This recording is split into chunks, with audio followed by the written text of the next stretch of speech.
Number 21 on the AMC 12B. Okay, this one was actually really not that bad. So let's take a look at how you can do this one quickly.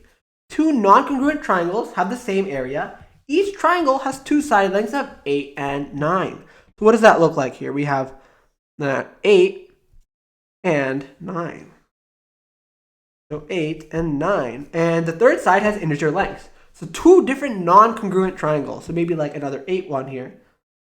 And then maybe this one is more spread out, or something like that, right?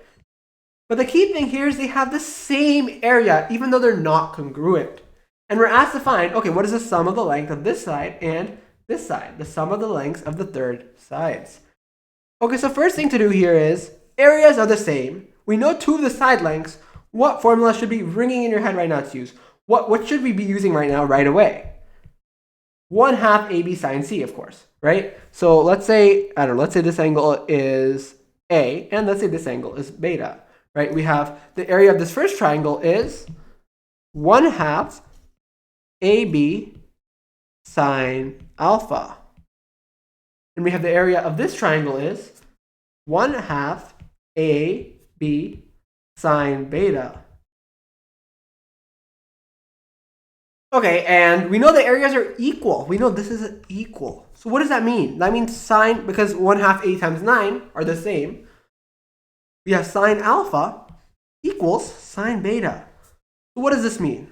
If sine alpha equals sine beta, what does this mean about our angles? Imagine the unit circle. So clearly, maybe I shouldn't have done that temporarily, but let's imagine the unit circle, right?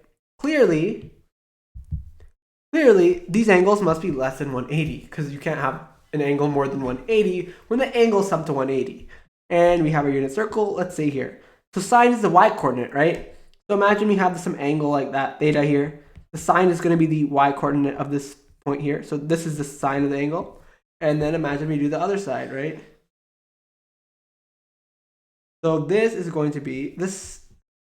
So the only other point, angle less than 180 degrees, for which this has the same sign, is the point over here, the value of theta over here. So if sine of theta, the only other value of the angle that has the same sign as sine of theta is sine of 180 minus theta, right?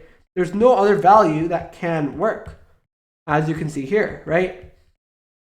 Because this is theta, and then by our symmetry, let's say that the other thing is theta here. Let's say that's theta, right? So this angle is now 180 minus theta, 180 minus theta. So sine of 180 minus theta equals sine of theta, and there's no other value of sine that could work. Every other point has a different y-coordinate. The only one with the same y-coordinate is, imagine you draw this line. So this is our key thing here. This is the only thing otherwise alpha and beta are either equal, which is not possible because then we have congruence, right? SAS congruence. So otherwise, alpha and beta, they have to have angles must sum up to 180, right? This must be 180 minus alpha. Okay, so now that we have that out of the way, let's erase this. So alpha and beta have to sum to 180 degrees. And now we're looking at this third side. So we have two sides. We potentially have some information about their angles. And we're looking at the third side. So of course, we have to use the law of cosines.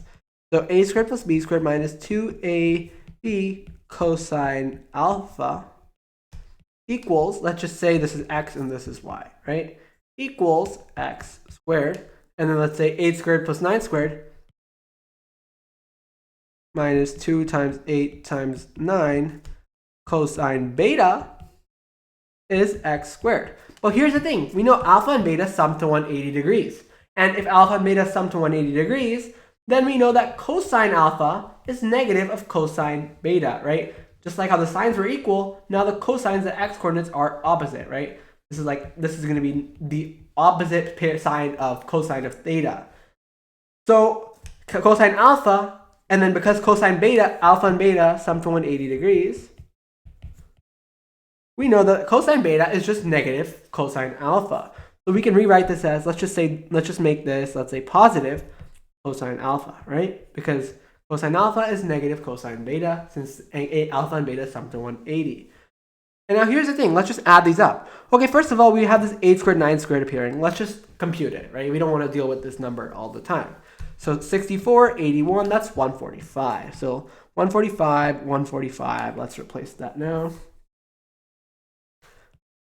And now let's add up our equations. We get 290, or this is not x squared and x squared, my bad. This should be x squared and y squared. That's a mistake there. Okay. X squared, y squared. So we have 290 equals x squared plus y squared. So here's the thing here. Now there's actually multiple ways you can go about this. One way is you can just try and guess and check here until you get two squares that add up. Maybe you try 256, 16 squared, and then you try 225. But like here's the kind of the quick like shortcut here is that the average of these two squares is 145, right? So let's just try squares that have an average of 145. And either way you do it, they'll both be pretty straightforward. So two squares have an average of 145. Let's try and guess what these two squares might be. So let's say one of our squares was 144. Then the other square has to be 146. So our average is 145. But 146 is not a square. Okay, maybe let's try 121, right? 121, 11 squared. For our average to be 145, well, 121 is 24 less than 145. So the 145 plus 24 is 169. So 121 and 169 have an average of 145. So let's say this, and that works, right? And we can actually go and check it. I'm not going to show it, but you can go check that. Let's say you make x 10 squared, and then you won't get a possible value for y. Maybe an x is 8 squared. The point is the only possibility is one of x and y has to be 11 and 13. There's no other possibilities. So the only integer values of x and y that work is 11 squared and 13 squared. And we can say x is 11, y is 13, y is 11, x is 13. They both work. And it doesn't really matter for our purposes because we just know that one of these is 11, one of these is 13, and the sum of them is 24, and that's our answer. So this really wasn't that bad of a problem. First, you have to realize alpha and beta sum to 180 for the areas to be equal. And then once you get that, you just plug into the law of cosines. And then you can see that, okay, this is 145 plus something equals a square. 145 minus something equals a square. So like these kind of have to average out to 145. Two squares have to average out to 145. We try a few values, we get our answer. Hope you enjoyed this video. Thanks for watching.